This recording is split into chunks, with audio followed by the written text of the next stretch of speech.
Welcome back, and on this episode of This is Genetics, we're going to take a deeper look into the genetic disorder Tay-Sachs disease. Question 1. What is physically different on the chromosomal level about an individual with Tay-Sachs disease? Tay-Sachs disease results from the defects in the hex A gene on chromosome 15, which codes for production of the vital enzyme hexosaminidase A. We all have 2 copies of this gene, and if either one or both are active, the body produces enough of the enzyme to prevent abnormal buildup of the GM2 ganglioside lipid. Tay-Sachs is recessive, and therefore carriers of Tay-Sachs are healthy, but they may pass on the faulty allele to their children. Why and how did this change in the chromosome occur? Well, the change in chromosome 15 occurred due to mutations in the hex A gene.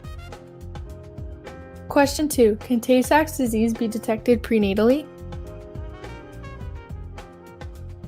One way to detect Tay-Sachs carriers is a blood test.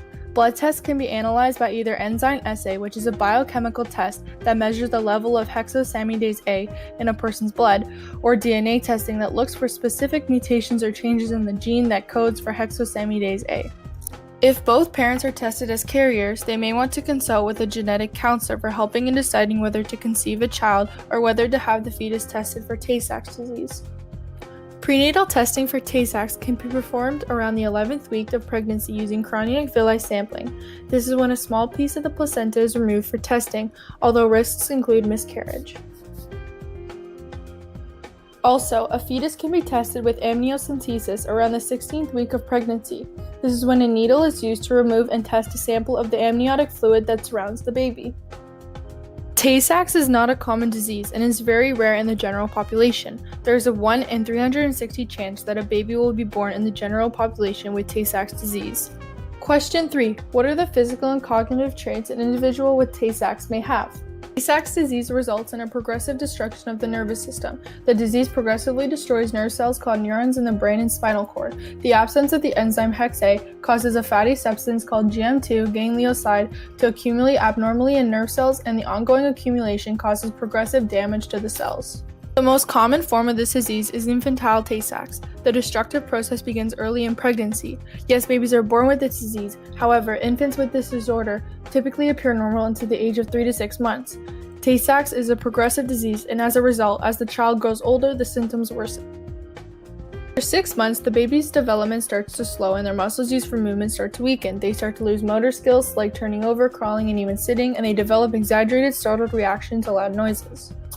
As the disease progresses, usually around the age of 2, most children experience symptoms such as seizures, blindness, deafness, cognitive impairment, paralysis, non-responsiveness, delayed mental and social development, and slow growth.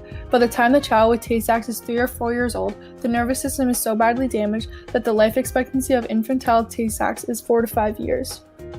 Question 4. What impact would Tay-Sachs disease have on the individual's life and their family? In most cases, when symptoms progress, the individual with Tay-Sachs disease has no form of independence and relies all on others to do everyday tasks for them. Most of the individuals are babies anyways, but children affected by the disease cannot move, cannot see, cannot hear, and are mentally not capable of performing tasks other children would do daily. Tay-Sachs is a fatal hereditary disease in an infant. This bears with it a large number of reactions and decisions, emotional effects upon the parents, relatives, friends, and the community.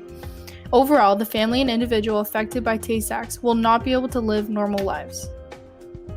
There is no cure for Tay-Sachs. Treatment includes keeping the child comfortable, or also known as palliative care, where they are given medication, physical therapy, or anything else they would need.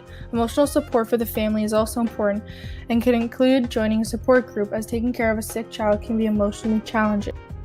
Other accommodations include seeking a medical consultation with a physician or seeing a genetic counselor to help understand your options.